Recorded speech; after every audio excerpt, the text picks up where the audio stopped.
दोस्तों, जितने भी पत्रकार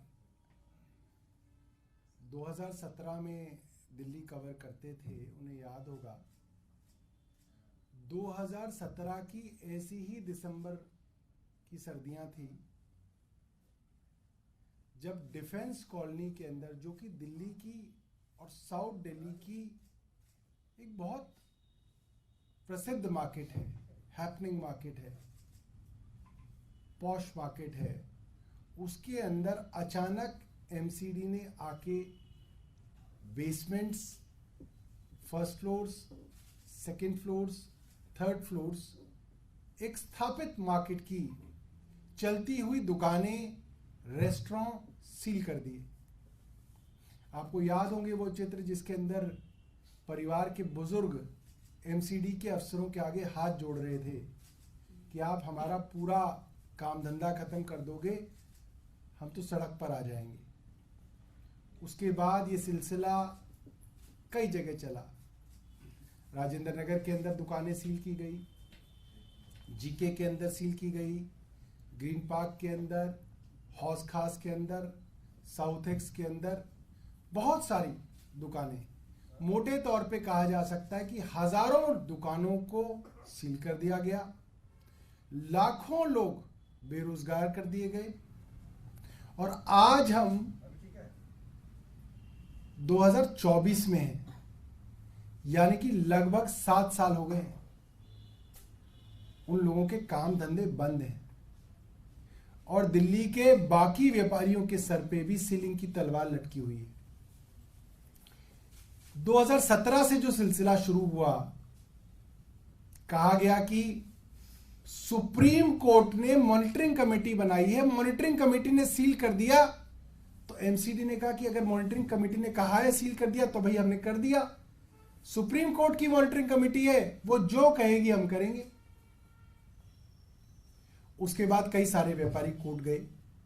आपको याद होगा 2017 से मैं और हमारी पार्टी लगातार इसके ऊपर प्रेस कॉन्फ्रेंस कर रहे हैं और हम तब भी यही बात कहते थे कि जो सीलिंग है पूरी तरीके से गैरकानूनी है, इलीगल है। सिर्फ और सिर्फ दुकानदारों को धमकाया जा रहा है, डराया जा रहा है, आर्म ट्विस्ट किया जा रहा है। उसके बाद कई सारे दुकानदार सुप्रीम कोर्ट गए। सुप्रीम कोर्ट ने कहा भाई इतने सारे केसेस आ रहे हैं, तो सुप्रीम कोर्ट ने इन सब मामलों के लिए, सीलिंग, डी सीलिंग और इससे संबंधित सब मामलों के लिए जुडिशियल कमेटी बना दी। उसके अंदर 2 जजेस हैं, justice Pradeep Nandrajog, justice GS Sistani. उन्होंने 2022 से लेकर 2023 तक लगातार इसको सुना। आपको याद होगा 2023 की शुरुआत में जब एमसीडी में हमारी सरकार बनी, हमारी मेयर बनी, तो मुख्यमंत्री अरविंद केजरीवाल मार्च 2023 में local shopping federation, LAC federation के सभी लोगों से मिले और उन्होंने मुझे और शैली ओबरॉय को कहा कि आप एमसीडी कमिश्नर से बात करिए और इसको सुलझाइए, क्योंकि जो किया गया है वो इलीगल है। हमने तब एमसीडी कमिश्नर और एमसीडी के अफसरों से बात की, उन्होंने वो बात नहीं सुनी। हाउस में रेजोल्यूशन पास किया गया कि आप इनको डीसील कीजिए, आप बेवजह कानूनी लड़ाई के अंदर दुकानदारों को उलझा रहे हैं। उस रेजोल्यूशन को भी कमिश्नर ने नहीं माना और जबरदस्ती वो मुकदमा जुडिशियल कमेटी में लड़ा गया। अभी कुछ दिनों पहले 18 दिसंबर 2023 को जुडिशियल कमेटी ने साफ तौर पे यह ऑर्डर किया कि लोकल शॉपिंग सेंटर्स के अंदर जितनी भी ये दुकानें इस तरीके से डीसील की गई हैं, ये गैर कानूनी है, इनसे आप कन्वर्जन चार्ज नहीं वसूल सकते। ये दुकानें पहले ही कमर्शियल जमीन पे बनी है। जो रेजिडेंशियल है उसको कन्वर्ट करोगे ना कमर्शियल में, जो कमर्शियल है उसको किस में कन्वर्ट कर रहे हो, उसका किस चीज का कन्वर्जन चार्ज ले रहे हो आप? साधारण सी बात है, जिसको समझाओ समझ में आ जाती है। एमसीडी को तब समझ में नहीं आई, 2017 में भारतीय जनता पार्टी की सरकार थी। जबरदस्ती सैकड़ों करोड़ रुपया इन लोगों से लूटा गया और उसके बावजूद भी दुकानें सील कर दी गई। अब जब 6 साल बाद सुप्रीम कोर्ट की जुडिशियल कमेटी का ये ऑर्डर आया तो हमने हाउस बुलाया। हाउस के अंदर 23 दिसंबर को रेजोल्यूशन पास किया गया कि अब आप इन दुकानों को डीसील कीजिए, क्योंकि सुप्रीम कोर्ट की जुडिशियल कमेटी का ऑर्डर आ गया है। उसके बाद भी कमिश्नर नहीं माने, वो सुप्रीम कोर्ट चले गए अपील में। सुप्रीम कोर्ट के अंदर जब एमसीडी के कमिश्नर का वकील कह रहा था इन दुकानों को सील नहीं करना, सील करे रखना चाहिए, डीसील नहीं करना चाहिए, तो हमारी तरफ से हमारी मेयर के वकील अभिषेक मनु सिंघवी वहां पे कोर्ट में पेश हुए। उन्होंने कहा मैं एमसीडी के हाउस को रिप्रेजेंट कर रहा हूं। एमसीडी के हाउस ने रेजोल्यूशन पास किया है कि इनको तुरंत डीसील किया जाए। ये कमिश्नर कौन होते हैं? हाउस कह रहा है डीसील कीजिए, कमिश्नर कह रहा है नहीं मैं सील रखूंगा। तो कमाल हो गया। 2017 में सुप्रीम कोर्ट की मॉनिटरिंग कमेटी ने कहा सील कर दो, इन्होंने आंख बंद करके सारी सील कर दी एमसीडी ने। क्यों कर दी? कह रहे जी सुप्रीम कोर्ट की मॉनिटरिंग कमेटी ने कहा तो हमने कर दी। अब सुप्रीम कोर्ट की जुडिशियल कमेटी कह रही है कि इनको डीसील कर दो, अब नहीं कर रहे डीसील। इसका मतलब क्या है? उसी सुप्रीम कोर्ट की जुडिशियल कमेटी जो मॉनिटरिंग कमेटी के ऊपर है, जिसको यह देखना है कि मॉनिटरिंग कमेटी ने जो किया वो सही किया है गलत किया, उसकी बात कमिश्नर नहीं मान रहा, तो बात मानी किसकी जा रही है? आम आदमी पार्टी ने, मुख्यमंत्री ने बुला लिया, यूडी मिनिस्टर ने, मैंने बुला के कमिश्नर साहब से मीटिंग कर ली, मेयर ने मीटिंग कर ली, डायरेक्शंस रिटर्न दे दी गई मेयर द्वारा, हाउस का रेजोल्यूशन हो गया, हाउस ने डायरेक्शन दे दी, मगर कमिश्नर नहीं मान रहे। तो कमिश्नर किसकी मान रहे हैं? सवाल ये उठता है भारतीय जनता पार्टी की, केंद्र सरकार की। केंद्र सरकार के लगाए हुए कमिश्नर हैं। जिस दिन केंद्र सरकार चाहेगी हटा देगी। केंद्र सरकार ने इनको रखा हुआ है, वो डीसील नहीं कर रहे, उसके बावजूद रखा हुआ है। इसका मतलब सीधा इशारा केंद्र सरकार का है। कोई अधिकारी छोटा सा कुछ कर दे तो तुरंत एमएचए के अंदर चिट्ठी जाती है और सस्पेंड कर दिया जाता है। यहां सैकड़ों करोड़ का मामला है, सैकड़ों करोड़ रुपया जबरदस्ती अधिकारियों द्वारा इन दुकानदारों से लिए गए। अब डीसील करना है, डीसील नहीं किया जा रहा।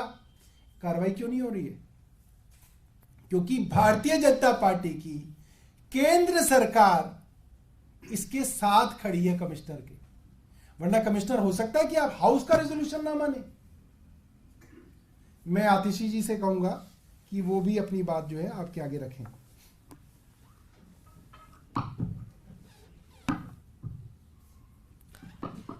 2017 में जब दिल्ली की मार्केट्स की सीलिंग शुरू हुई, तब से आम आदमी पार्टी दिल्ली के दुकानदारों के साथ, दिल्ली के व्यापारियों के साथ संघर्ष में साथ खड़ी है।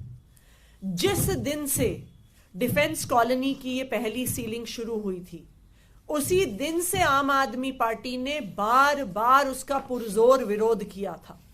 बार बार इस मुद्दे को उठाया था कि ये जो सीलिंग हो रही है वो इलीगल तौर पे हो रही है। आम आदमी पार्टी के विधायक, आम आदमी पार्टी के नेता इस सीलिंग के खिलाफ सारे लोकल शॉपिंग सेंटर्स के जो दुकानदार हैं उनके साथ खड़े रहे।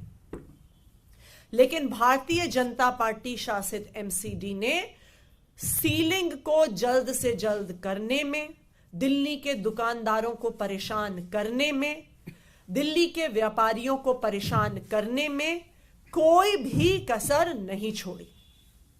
व्यापारी परेशान होकर कोर्ट गए, एक के बाद एक के बाद एक के बाद कोर्ट गए। कोर्ट ने जब ये जुडिशियल कमेटी बनाई जो आधिकारिक तौर पर पूरे मैटर को सुने और समझे और निर्णय ले, तो सुप्रीम कोर्ट ने सीलिंग डीसीलिंग का फैसला इस जुडिशियल कमेटी पे छोड़ दिया। दिसंबर 2023 में जब ये जुडिशियल कमिटी आदेश देती है कि जो सीलिंग हुई है वो गलत है और डीसीलिंग होनी चाहिए, उसके बावजूद भी डीसीलिंग की कार्रवाई नहीं शुरू हो रही। तो क्या बदल गया पिछले एक साल में? क्या बदल गया ऐसा कि आज जो कमिश्नर है एमसीडी का, जब भारतीय जनता पार्टी की सरकार थी तब तो उनका आदेश मानने को तैयार था एमसीडी में,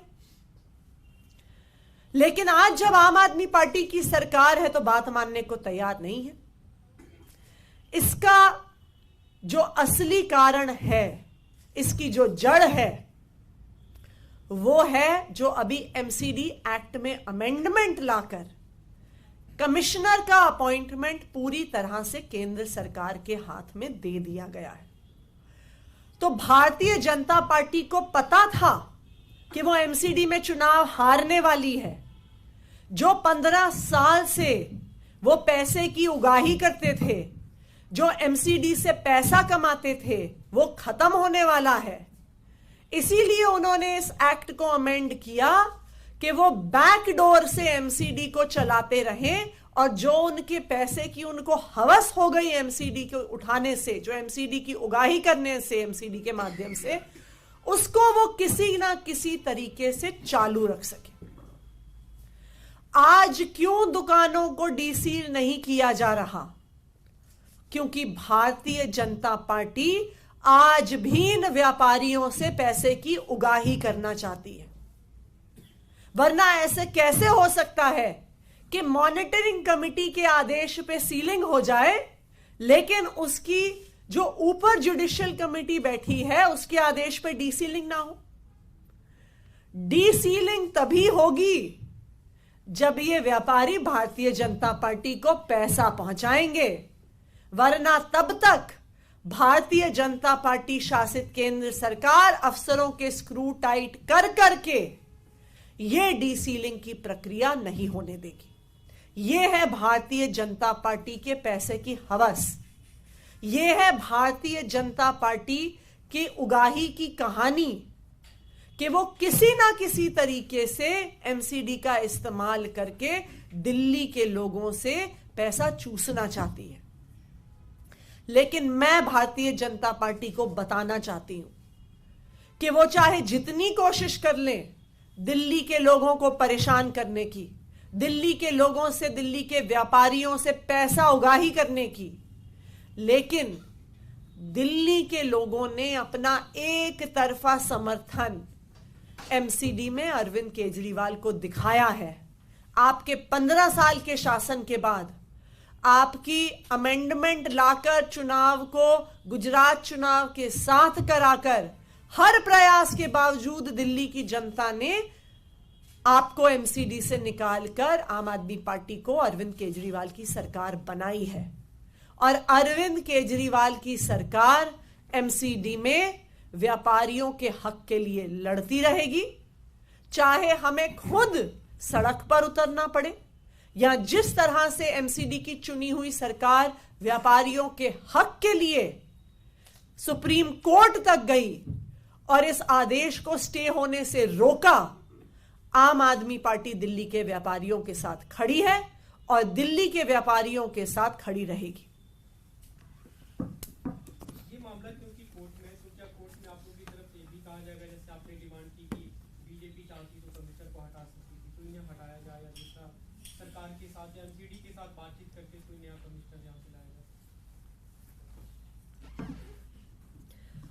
देखिए, कमिश्नर को हटाने के लिए तो एमसीडी का कानून बहुत स्पष्ट तौर से कहता है अब कि कमिश्नर का अपॉइंटमेंट सीधा केंद्र सरकार करेगी। ये जो एमसीडी एक्ट में अमेंडमेंट हुआ था, जब तीनों एमसीडीज को यूनिफाई किया गया, तो ये भी एक अमेंडमेंट था जो एक्ट में लाया गया था। क्यों?